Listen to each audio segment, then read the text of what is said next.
ওম নমো ভগবতে বাসুদেবায়। জয় শ্রীকৃষ্ণ। রাধে রাধে। হর হর মহাদেব। আজ মাঘ মাসের প্রথম সোমবার দিন। অনেকেই ভক্তি এবং শ্রদ্ধার সহিত এই সোমবারের ব্রত পালন করবে। মহাদেবের বিশেষভাবে পূজা অর্চনা করবে। ব্রত করুন কিংবা না করুন, প্রত্যেকের উচিত আজকের মতো এই পূর্ণ পবিত্র দিনে ভুল করেও খাবেন না এই তিনটি খাবার। এতে সংসারে দারিদ্রতা ও অমঙ্গল দূরীভূত হবে এবং আরোগ্য লাভ করতে পারবেন। আর এই মাঘ মাসের সোমবার তো বিশেষভাবে গুরুত্বপূর্ণ। সোমবার দিনে কি করা শুভ আর কি করা ভুলেও উচিত নয়, কোন খাবারগুলি খাওয়া উচিত আর কোন খাবারগুলো ভুল করেও মুখে তোলা উচিত নয়। জীবনে সুখ শান্তি ও সমৃদ্ধি পেতে হলে বিশেষ কিছু উপায় বা টোটকা। এরই পাশাপাশি থাকছে এই সোমবার শিবের ব্রত কথা, ব্রত মাহাত্ম্য, যা শ্রবণ করা সকলের অত্যন্ত প্রয়োজনীয়। খুবই গুরুত্বপূর্ণ হতে চলেছে আমাদের আজকের ভিডিওটি। নমস্কার, আমি দীপা। দেশ ও দেশের বাইরে থেকে যে সকল দর্শকেরা এই মুহূর্তে আমাদের ভিডিওটি দেখছেন তাদের প্রত্যেককে স্বাগত জানাই রায়কিশোরী দীপা অর্থাৎ সনাতন ধর্মীয় তথ্যমূলক চ্যানেলে। আমি সর্বদা চেষ্টা করি সনাতন ধর্মের সকল গুরুত্বপূর্ণ বিষয়গুলো আপনাদের সামনে উপস্থাপন করতে। আসুন এই পূর্ণ পবিত্র দিন অর্থাৎ মাঘ মাসের প্রথম সোমবার প্রসঙ্গে আমরা জেনে নিই গুরুত্বপূর্ণ কথাগুলো। আশা করছি আপনি উপকৃত এবং সমৃদ্ধ হবেন।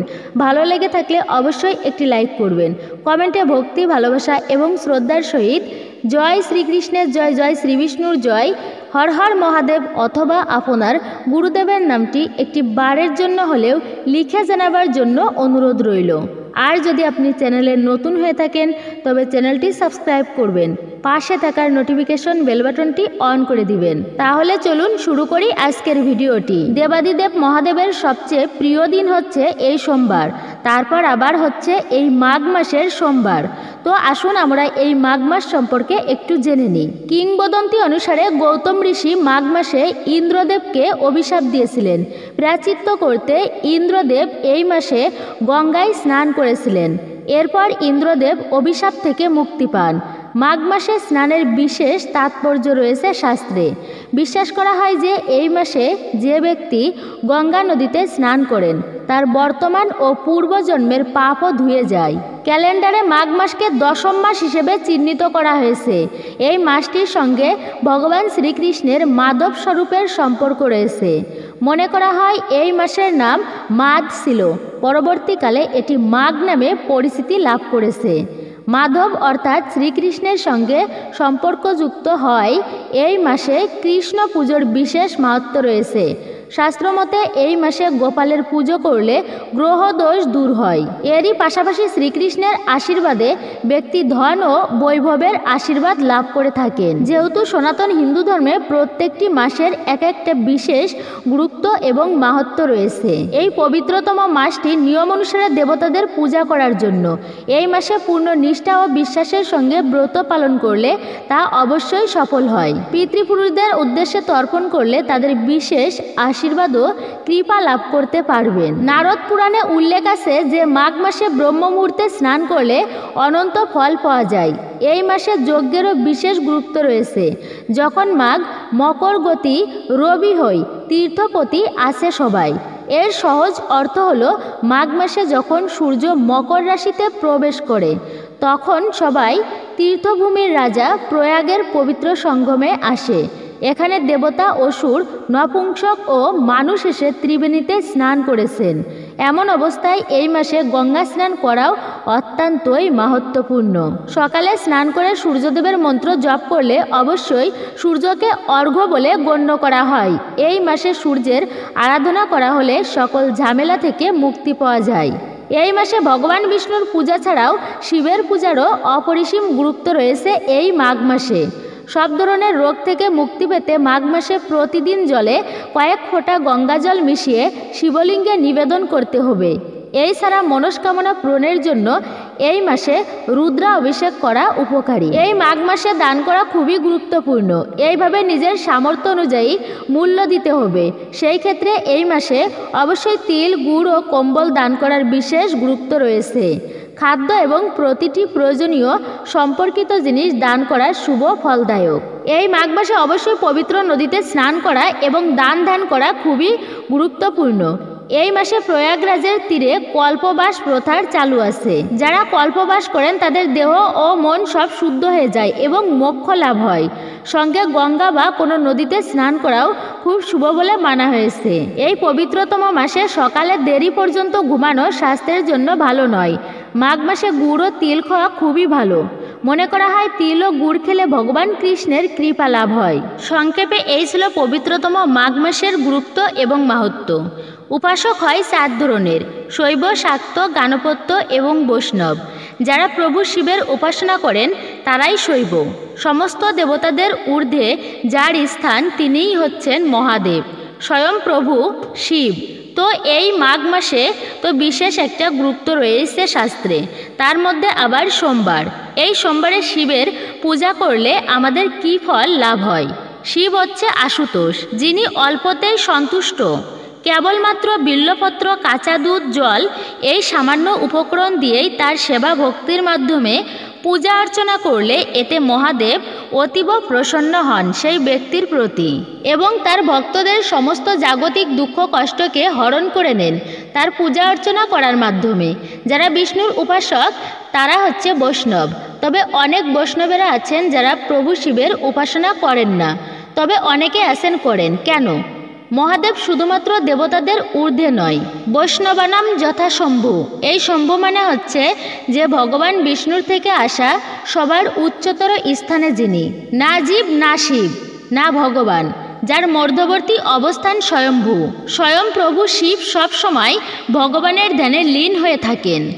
তো সেই শিবের উপাসনা করার মাধ্যমে ভগবানকে পর্যন্ত লাভ করা সম্ভব হয় প্রভু শিবের কৃপায়। সেই জন্য কৃষ্ণ ভক্তেরাও সোমবারে প্রভু শিবের বিশেষভাবে পূজা অর্চনা করতে পারেন।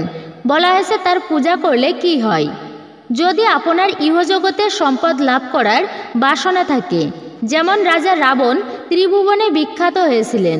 কিভাবে বিখ্যাত হয়েছিলেন? আমরা তো জানি যে রাবণ হচ্ছে অসুর, ভালো ছিলেন না তিনি। কিন্তু এই রাবণ মহাদেবের খুব পরম ভক্ত ছিল। তিনি অত্যন্ত ভালো একজন সাধক ছিলেন এই রাবণ রাজা।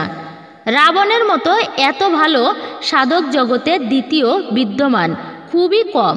ভক্তির মাধ্যমে আপনার যদি ইহজগতের কোনো ইচ্ছা বাসনা কামনা থাকে তা মহাদেবের নিকট প্রার্থনা করে জানাতে পারেন। এর মাধ্যমে যারা মহাদেবের ভক্ত তাদের কোনো অভাব থাকে না, দারিদ্রতা থাকে না এবং অন্তিমে তারা মুক্তি লাভ করতে পারে। মহাভারত পড়লে সেখান থেকে আপনারাও জানতে পারবেন। বৈদিক যুগে কিছু সংখ্যক ঋষি ছিল, তারা শুধু কেবলমাত্র মহাদেবের উপাসনা করত।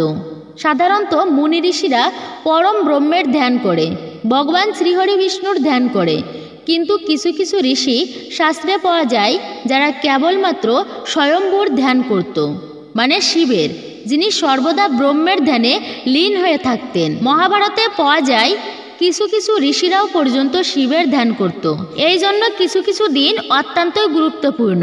যেমন বৃহস্পতিবার দিনটি হচ্ছে মা লক্ষ্মীর অত্যন্ত প্রিয় দিন, শনিবার হচ্ছে শনি দেবতার দিন, রবিবার হচ্ছে সূর্য দেবতার দিন, আর মঙ্গলবার হচ্ছে হনুমানজির দিন। এমনই সোমবার দিনটি হচ্ছে প্রভু শিবের অত্যন্ত প্রিয় দিন এবং তার বিশেষ দিন, যে দিনে শিব ভক্তরা তার উপাসনা করেন। অনেকেই বলে থাকেন, আচ্ছা এই সোমবার দিন কি ব্রত করাই লাগবে? মনে রাখবেন, উপবাস ব্রত করার মাধ্যমে মন সংযত হয়। মনকে চঞ্চল থেকে স্থির করার জন্য খাবারের ভূমিকা অপরিহার্য।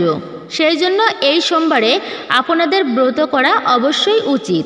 ব্রত মানে হচ্ছে সংযম। যারা প্রভু শিবের বিশেষভাবে পূজা করবে, যদি ব্রত করতে নাও পারেন অন্তত পক্ষে ফলমূলাদি গ্রহণ করবেন। কিন্তু কিভাবে ব্রত করবেন প্রথমেই সেই বিষয়ে জেনে নিই। সোমবারে ব্রত করার নিয়ম হচ্ছে আগের দিনে, মানে রবিবার দিনে নিরামিষ খাবার গ্রহণ করতে হবে। ঠিক যেমনটা আমরা একাদশী ব্রত পালন করে থাকি, ঠিক ওই একইভাবে একই নিয়মে আপনাদেরকে এই সোমবারের ব্রত পালন করতে হবে। মানে সোমবারের আগের দিনে নিরামিষ খাবার গ্রহণ করতে হয়, সংযম পালন করতে হয় আপনাদেরকে।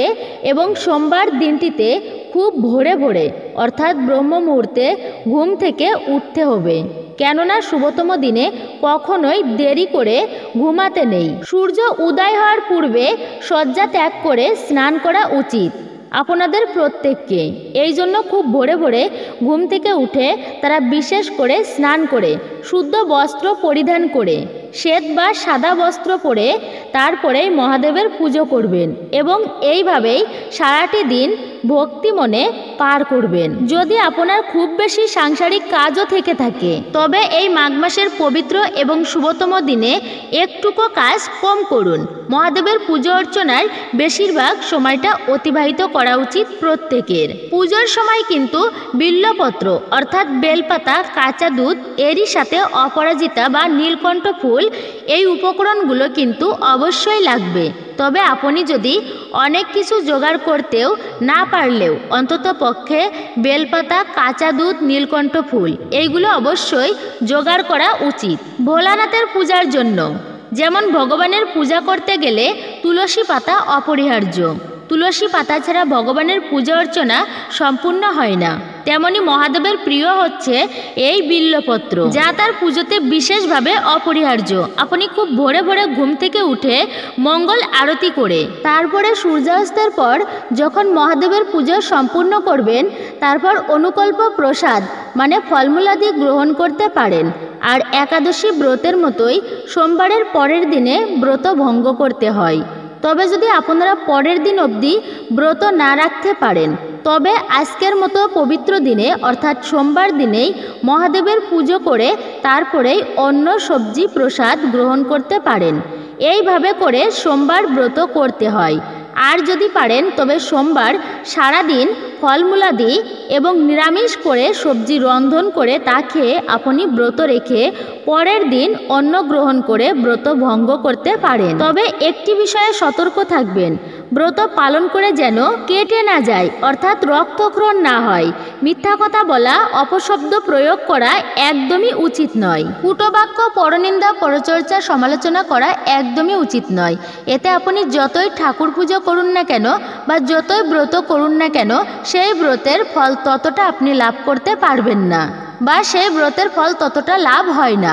মহাদেব তুষ্ট হয় কেবলমাত্র সৎ পথে চললে, নিষ্ঠা ভরে ব্রত পালন করলে, একটু বেলপাতা নিবেদনেই ধর্মপথে জীবনযাপনের ফলে তিনি অত্যন্তই তুষ্ট হন সেই ব্যক্তিদের প্রতি।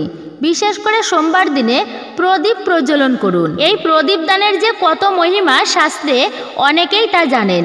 এই জন্য এই আজকের মতো দিনে অর্থাৎ সোমবার দিনে যারা ব্রত পালন করতে পারবেন সেটা কিন্তু খুবই ভালো। তবে যারা ব্রত রাখতে পারবেন না, এমনকি পূজাও যদি নাও করতে পারেন, তবে ব্রত মাহাত্ম্য শ্রবণ করে একটি প্রদীপ মহাদেবের উদ্দেশ্যে প্রজ্বলিত করে রাখবেন। অবশ্যই এটা মনে রাখবেন, এতে অনেকাংশেই এই সোমবারের বিশেষ কৃপা লাভ করা সম্ভব। প্রদীপের আলোয় যেরকম অন্ধকার দূরীভূত হয়, ঠিক তেমনি এই সোমবারে মহাদেবের মন্দিরে প্রদীপ নিবেদনের মাধ্যমেও জীবনের সকল অশুভ দূরীভূত হয়ে যায়।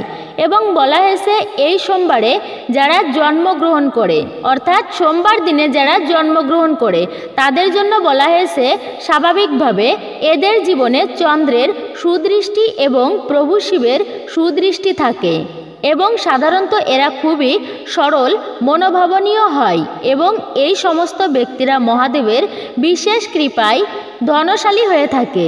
এদের দাম্পত্য জীবন খুব ভালোভাবেই কাটে এমনটা বলা হয়েছে। তবে যে সবার ক্ষেত্রে মিলে যাবে হুবহু এটা কিন্তু একদম নয়। তবে জীবনে যদি চন্দ্রের দোষ থেকে থাকে, এক্ষেত্রে জ্যোতিষবিদেরা বলতে পারে সেই ব্যক্তিদের জীবনে চন্দ্রের দোষ আছে কি নেই। অনেক সময় অনেকের জীবনে যদি চন্দ্রের দোষ থাকে, সেই ক্ষেত্রে সেই দোষ কাটানোর জন্য এই মহাদেবের উপাসনা করা শ্রেষ্ঠ। এই কারণে মহাদেবের পুজো করার মাধ্যমে জীবন থেকে চন্দ্রের দোষ পর্যন্ত কেটে যায় এবং জীবনে সুন্দর ভাগ্য অর্থাৎ ভালো ভাগ্য প্রাপ্তি হয়। এমনকি মহাদেবের পুজোর ফলে শনির দোষ দূর হয়, চন্দ্রের দোষ দূর হয়, অনেক অশুভ রাহুর প্রকোপ থেকেও পর্যন্ত রক্ষা পায় ব্যক্তিরা শুধুমাত্র মহাদেবের উপাসনা করার মাধ্যমে। এই জন্য যারা বাবা মহাদেবের পূজা করবেন, যদি আপনাদের বাড়িতে শিবলিঙ্গ থাকে বা মূর্তি থাকে তবে সেটা সর্বোত্তম। মূর্তিতে পুজো দেওয়া শ্রেষ্ঠ। তবে মূর্তি যদি না থাকে, শিবলিঙ্গও যদি আপনার বাড়িতে না থাকে, তাহলেও আপনি পূজা করবেন চিত্রপটে। মহাদেবের ছবিতেও আপনি পূজা দিতে পারবেন। সেই ক্ষেত্রে চিত্রপটটি বাধাই করে আনলে সবচেয়ে বেশি ভালো হয়। তবে মহাদেবের অভিষেক করাতে পারবেন সেই চিত্রপটে ভালোভাবে। ফুল নিবেদন করবেন, চরণে অবশ্যই বেলপত্র নিবেদন করতে হয়। এবং এই শুভ দিনে ওম নমঃ শিবায়, যা আমরা প্রত্যেকেই জানি, এই দিনে আরও বিশেষ ভালো ফল প্রাপ্তির জন্য, মহাদেবের বিশেষ কৃপা লাভের জন্য 108 বার জপ করুন। যদি কখনো আপনার মনে হয় অশুভ কিছু এসেছে বা একটা খারাপ দোষ লেগে রয়েছে, পিছু ছাড়ছে না, যারা শিবের ভক্ত রয়েছেন তারা এই মহাদেবের ওম নমঃ শিবায় এই মন্ত্রটা আপনারা প্রতিদিন 108 বার জপ করতে পারেন। যারা কৃষ্ণ ভক্ত রয়েছে তারা তো হরে কৃষ্ণ মহামন্ত্র অর্থাৎ কলিযুগের যুগধর্ম হরে কৃষ্ণ মহামন্ত্র অবশ্যই আপনারা জপ করবেন। যতবার পারবেন আপনারা জপ করবেন, পারলে অবশ্যই 108 বার জপ করুন, বিশেষ ফল প্রাপ্তি করতে পারবেন। তবে যারা মহাদেবের প্রতি ভক্তি রাখেন তারা অন্ততপক্ষে মহাদেবের এই মন্ত্র 108 বার জপ করেন, এতে বিশেষ কার্যকরী ফল পাওয়া যায়। এবং এই দিনে ভুলেও যে খাবারটি তাতে আপনি ব্রত করেন কিংবা না করেন, যারা মহাদেবের ভক্ত ভুলেও আমিষ খাবার ভক্ষণ বা খাবেন না। শুভতম দিনে আমিষ খাবার ভক্ষণ করতে নেই। শুধু যে আমিষ খাবার তা কিন্তু নয়, রাজসিক কোনো খাবার অর্থাৎ অতিরিক্ত মশলাদার খাবার, পেঁয়াজ রসুন আদা, মাছ মাংস ডিম, পুঁই শাক মুসুর ডাল, মাসকলাই ডাল, অতিরিক্ত ঝাল, অতিরিক্ত লবণ জাতীয় খাবার, এই সমস্ত কখনোই গ্রহণ করা উচিত নয় শুভতম দিনে। এই সমস্ত রাজসিক খাবার, মাছ মাংস ডিম, পেঁয়াজ রসুন খাওয়াকে অশুভ বলা হয়েছে শুভতম দিনে। এবং বিল্বপত্র, অপরাজিতা ফুল শিবের পুজোয় অবশ্যই অর্পণ করতে হবে, এতে মহাদেব ভীষণভাবে প্রসন্ন হন। কেবলমাত্র একটা ফুল এবং বেলপাতা অর্পণ করলে তিনি এতটাই প্রসন্ন হন, তাই তো তাকে বলা হয়েছে আশুতোষ, যিনি অল্পতেই অতি সন্তুষ্ট হন, তিনিই হচ্ছেন আশুতোষ। মাঘ মাসের এই সোমবার দিনে ফল খেয়েও পুজো করলে বেশি উপকার পাওয়া যায়। তবে অনেকেই পুজো শেষ করার পর খাবার গ্রহণ করেন, সেই ক্ষেত্রে এই দিন খাবারের তালিকায় আলু, লাউ, কুমড়া অবশ্যই রাখবেন সবজি হিসাবে। এই দিন যতটা সম্ভব সৎ আচরণ করুন। শিব পূজার সময় অবশ্যই ঘি, মধু, সিদ্ধি, দুধ এবং গঙ্গাজল দিয়ে অভিষেক করুন। বেলপাতা, ধুতারা ফুল, আকন্দ ফুল শিবের সবচেয়ে প্রিয়। এই জিনিসগুলো পুজোয় অর্পণ করতে একদমই ভুলবেন না। শিব পূজার সময় শিবলিঙ্গে আতপ চাল এবং জব অর্পণ করুন, শুভ ফল পাবেন। শিব পুজো করার আগে সূর্যদেবকে জল অর্পণ করা খুবই শুভ। শিব ঠাকুরকে এই 5টি ফুল নিবেদন করুন, তার অত্যন্ত প্রিয় ফুল। প্রথমেই হচ্ছে করবী ফুল। সোমবার ভগবান শিবের ভক্তদের কাছে একটি বিশেষ দিন, কারণ এই দিন ভোলেনাথের বিশেষ পুজো পাঠ হয়। ভক্তরা আরাধ্য দেবতাকে খুশি করতে নানাবিধ উপায় গ্রহণ করেন। এই দিন শিবের আশীর্বাদ পেতে তাকে করবী ফুল নিবেদন করা উচিত। এই ফুল হলুদ, সাদা, গোলাপি এবং সিঁদুর রঙের পাওয়া যায়। দ্বিতীয়ত হচ্ছে আকন্দ ফুল। সোমবার ভোলেনাথের পুজোর জন্য শ্রেষ্ঠ দিন হিসেবে বিবেচিত হয়। তাকে খুশি করতে এবং তার আশীর্বাদ পেতে হলে মহাদেবকে আকন্দ ফুল নিবেদন করুন। এই ফুল সাদা এবং নীল রঙের হয়। এই ফুল ভগবান শিবের খুবই প্রিয়। এরপর তৃতীয়ত হচ্ছে শমী ফুল। শিব ভক্তেরা যদি সোমবার শিব ঠাকুরকে শমী ফুল নিবেদন করেন তাহলে তিনি বিশেষ আশীর্বাদ পেতে পারেন, কারণ ভোলেনাথ শমী গাছ এবং এই ফুল দুটোই খুব পছন্দ করেন। এরপর চতুর্থ পারিজাত ফুল। কেউ যদি চান যে মহাদেবের আশীর্বাদ সর্বদা তার উপর থাকুক, তাহলে সোমবার ভোলেনাথকে পারিজাত ফুল অর্পণ করতে পারেন। পারিজাত ফুল মহাদেবের খুবই প্রিয়। এরপর পঞ্চম যে ফুলটি তা হচ্ছে ধুতুরা ফুল। ভগবান শিবের আশীর্বাদ পেতে তার ভক্তদের সোমবার মহাদেবকে ধুতুরা ফুল অর্পণ করা উচিত। ধুতুরা ফুল শিব শঙ্করের অতি প্রিয় ফুল। সব ফুলগুলির মধ্যে অন্যতম ফুল হচ্ছে এই ধুতুরা ফুল। ধুতুরা ফুল সাদা এবং নীল রঙের হয়। মহাদেব শিবের পূজায় পঞ্চামৃত, বিল্বপত্র, ধুতুরা নিবেদন অত্যন্ত শুভ বলে মনে করা হয়। এতে মহাদেব সন্তুষ্ট হন। এছাড়া শিবের আরাধনা করার সময় ভক্তেরা 3 বার হাততালি দেন। এটি করলে তবেই শিবের পূজা সম্পূর্ণ হয় বলে বিশ্বাস করা হয়। 3 বার হাততালি দেওয়াকে যে কোনো পূজার ঐতিহ্যের অংশ হিসাবে বিবেচনা করে, কিন্তু শিবের পূজা করার পরে 3 বার হাততালি দিলেও এর পিছনের কারণ অনেকেই জানেন না। ধর্মীয় শাস্ত্র অনুসারে 3 বার হাততালি দেওয়ার পিছনে কয়েকটি বিশেষ কারণ রয়েছে। প্রথম হাততালি দেওয়ার অর্থ হলো মহাদেবকে তার উপস্থিতি জানাতে প্রথম হাততালি দেওয়া হয়। অন্যদিকে দ্বিতীয় হাততালি দেওয়া হয় মহাদেবের কাছে কিছু না চাইলেও যেন গৃহে অর্থ ভাণ্ডার যেন সর্বদাই পূর্ণ থাকে। শেষ হাততালি দিয়ে মহাদেবকে তার পায়ে স্থান দেওয়ার জন্য প্রার্থনা করা হয়। পৌরাণিক কাহিনী অনুসারে শিবের পরম ভক্ত রাবণও শিবের পূজা শেষে 3 বার হাততালি দিতেন। শিবের প্রতি বিশ্বাস থাকার কারণেই তিনি লঙ্কা রাজ্য লাভ করেছিলেন। অন্যদিকে শ্রীরাম যখন সমুদ্রের উপর সেতু তৈরি করতে চেয়েছিলেন তখন তিনি এই কাজে সাফল্য পেতে শিবের পূজা করেছিলেন ও পূজা শেষে 3 বার হাততালি দিয়েছিলেন। শিবের কৃপায় সেই সেতু নির্মাণের কাজ সফলভাবে সম্পূর্ণ হয় ও দেবী সীতামাতাকে উদ্ধার করার জন্য রাবণ বধ করতে লঙ্কায় যাওয়ার পথ আরও সুগম হয়। অবশ্যই এই দিনে মহামৃত্যুঞ্জয় মন্ত্র 108 বার জপ করুন। এর ফলে ভগবান শিবের বিশেষ আশীর্বাদ পাবেন। সনাতন হিন্দু ধর্মে দানকে বিশেষ গুরুত্ব দেওয়া হয়েছে। সোমবার সাদা রঙের বিশেষ গুরুত্ব রয়েছে। এই দিনে সাদা রঙের খাদ্যদ্রব্য দান করলে উপকার হবে। এতে করে চন্দ্রের রাশি শক্তিশালী হয়। জীবনে চন্দ্রদোষ থাকলে তা কেটে যাবে এবং ঘরে সুখ শান্তি আসে। অভাব, দারিদ্রতা, দুঃখ, কষ্ট, জ্বালা যন্ত্রণা, রোগ শোক দূর হয়ে যায় মহাদেবের কৃপায়। এইগুলি দান করলে বিশেষ কৃপা পাবেন জীবনে। সম্পদ ও সমৃদ্ধি বৃদ্ধি হবে। মহাদেবের আশীর্বাদ বর্ষণ হবে সেই ব্যক্তির প্রতি। তবে সবজির মধ্যে ফুলকপি, বেগুন, পটল, সবুজ শাক সোমবার দিনগুলোতে না খাওয়াই ভালো। এগুলি খেলে মহাদেব রুষ্ট হন ও তার পুজোর সম্পূর্ণ ফল পাওয়া যায় না। ডাবের জল মহাদেবের অত্যন্তই প্রিয়। এই দিনে শিবলিঙ্গে ডাবের জল অর্পণ করতে পারেন। সকল প্রকার ক্ষৌরকর্ম নিষিদ্ধ। চুল, দাড়ি, নখ কাটবেন না এই দিনে। কোনো তামসিক অর্থাৎ নেশাজাতীয় খাবার খাবেন না। চা, কফি, বিড়ি, সিগারেট, তামাক, মদ, গাঁজা ইত্যাদি ভুল করেও খাবেন না এই শুভতম দিনে। এর অন্যথা হলে সংসারে জীবনে চরম দারিদ্রতা ও অমঙ্গল হবে।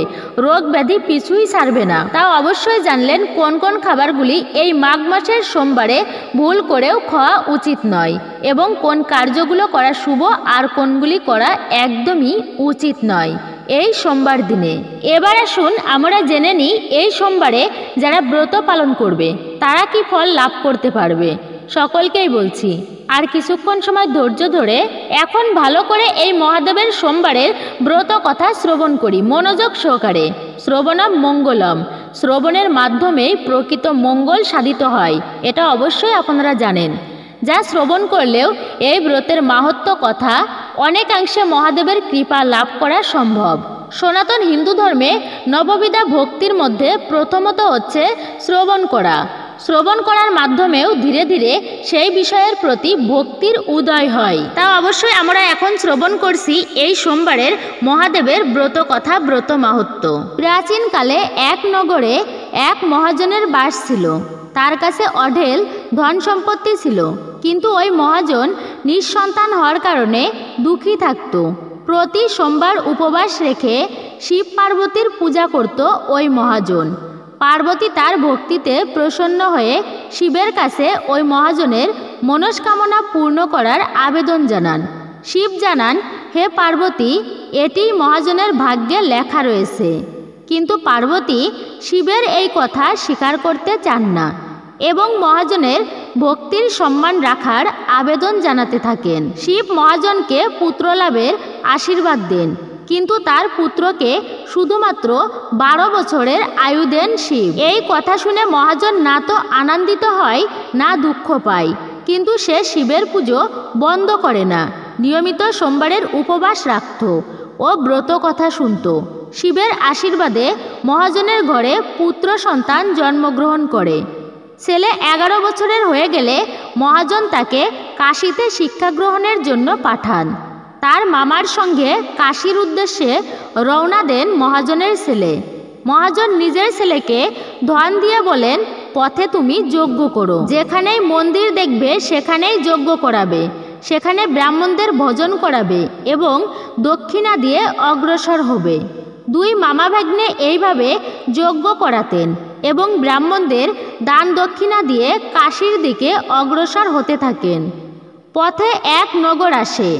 সেদিন সেখানে রাজার কন্যার বিবাহ হচ্ছিল, কিন্তু যে যুবরাজের সঙ্গে রাজকন্যার বিবাহ ছিল সেই পাত্র ছিল অন্ধ, অর্থাৎ কানা। যুবরাজের বাবা নিজের ছেলের এই প্রতিবন্ধকতার কথা লুকিয়ে যাওয়ার জন্য একটি ফন্দি আঁটেন। মহারাজের ছেলেকে দেখে তিনি মনে মনে ঠিক করেন এই ছেলেকেই বর সাজিয়ে রাজকন্যার সঙ্গে বিবাহ করিয়ে দিই। বিবাহের পর মহাজনের ছেলেকে অর্থকড়ি দিয়ে বিদায় করে দেব এবং রাজকুমারীকে নিজের রাজ্যে নিয়ে যাব।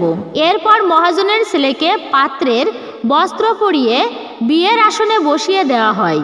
কিন্তু মহাজনের ছেলে ন্যায়পরায়ণ ছিল, সে এটি মেনে নিতে পারেনি। সুযোগ বুঝে মহাজনের ছেলে রাজকুমারীর আঁচলে লিখে দেয় যে তোমার বিয়ে আমার সঙ্গে হয়েছে, কিন্তু যে যুবরাজের সঙ্গে তোমাকে পাঠানো হবে সে এক চোখে দেখে না। আমি কাশী পড়তে যাচ্ছি। এই বিষয়টি জানার পর রাজকুমারী নিজের মা বাবাকে এই সম্পর্কে জানায়। রাজা নিজের কন্যাকে বিদায় করেন না, বরযাত্রীরা সব ফিরে যায়। অন্যদিকে মহাজনের ছেলেও তার মামা কাশী পৌঁছে সেখানে যজ্ঞ করান। যেদিন ছেলের বয়স 12 বছর হয় সেদিন যজ্ঞ রাখা হয়েছিল। ছেলেটি নিজের মামাকে বলে, আমার শরীর ভালো লাগছে না। মামা বলেন, তুমি ভিতরে গিয়ে শুয়ে পড়ো। শিবের কথা মতো কিছুক্ষণের মধ্যেই ছেলেটি শেষ নিঃশ্বাস ত্যাগ করে। মৃত ভাগ্নেকে দেখে মামা বিলাপ করতে শুরু করেন এক মনে। সেই সময়ই শিব ও পার্বতী সেদিক দিয়ে যাচ্ছিলেন। পার্বতী বলেন, প্রভু, এই কান্নার স্বর আমি সহ্য করতে পারছি না, আপনি ওই ব্যক্তির কষ্ট দূর করুন। পার্বতীর আবেদনে শিব মৃত বালককে জীবিত হওয়ার আশীর্বাদ দেন। শিবের আশীর্বাদে সেই বালক জীবিত হয়ে যায়। শিক্ষা সমাপ্ত করে সে নিজের নগরের উদ্দেশ্যে রওনা হয়। পথে পুনরায় সেই নগরে পৌঁছায় যেখানে রাজকন্যার সঙ্গে ছেলেটির বিয়ে হয়েছিল। সেই নগরেও যজ্ঞের আয়োজন করে তারা। ছেলেটির শ্বশুর তাকে চিনে যায়, তার আপ্যায়ন করে নিজের মেয়েকে তার সঙ্গে বিদায় জানায়। এইদিকে মহাজন ও তার স্ত্রী অভুক্ত অবস্থায় ছেলের প্রতীক্ষায় বসে থাকেন। প্রতিজ্ঞা করেছিলেন যে ছেলের মৃত্যুর সংবাদ পেলে তারাও প্রাণ ত্যাগ করবেন। কিন্তু ছেলের জীবিত হওয়ার সংবাদ পেয়ে অত্যন্তই আনন্দিত হয়ে পড়েন। সেই রাতেই মহাজনের স্বপ্নে এসে শিব ঠাকুর বলেন, হে শ্রেষ্ঠী, আমি তোর সোমবারের উপবাস ও ব্রত পালনে সন্তুষ্ট হয়ে তোর ছেলেকে দীর্ঘায়ুর আশীর্বাদ প্রদান করেছি। যেই ব্যক্তি সোমবারের উপবাস করে এবং এই ব্রত কথা শোনে তার সমস্ত দুঃখ দূর হয় এবং তার সমস্ত মনস্কামনা পূর্ণ হয়। আশা করছি সকলেই বুঝতে পেরেছেন এই ব্রত পালন করলে আমাদের কী ফল প্রাপ্ত হয়। এই ছিল আজকের ভিডিওটি কেমন লাগলো আপনার কাছে তা কমেন্ট করে নিজের মতামত জানাতে ভুলবেন না। যদি ভালো লেগে থাকে অবশ্যই একটি লাইক করবেন। কমেন্টে ভক্তি, ভালোবাসা ও শ্রদ্ধার সহিত হর হর মহাদেব, জয় শ্রী বিষ্ণু, জয় শ্রীকৃষ্ণ অথবা আপনার গুরুদেবের নামটি একটি বারের জন্য হলেও লিখে জানাবার জন্য অনুরোধ রইল। আর আপনি যদি আমাদের চ্যানেলে এই প্রথমবার ভিডিও দেখে থাকেন তবে বিনীত অনুরোধ করছি চ্যানেলটি অবশ্যই সাবস্ক্রাইব করবেন, পাশে থাকার নোটিফিকেশন বেল বাটনটি অন করে দিবেন এবং প্রতিনিয়ত আমাদের চ্যানেলে সনাতন ধর্মের সকল গুরুত্বপূর্ণ ভিডিওগুলো আপনাদের সাথে উপস্থাপন করা হয়, শেয়ার করা হয় ভিডিওর মাধ্যমে। অবশ্যই আপনারা আমাদের চ্যানেলের পাশে থাকবেন। আশা করছি উপকৃত এবং সমৃদ্ধ হবেন। তো সকলে ভালো থাকুন, সুস্থ থাকুন, পরম করুণাময় ঈশ্বরের অশেষ কৃপায়। হর হর মহাদেব, জয় শ্রীকৃষ্ণ, রাধে রাধে।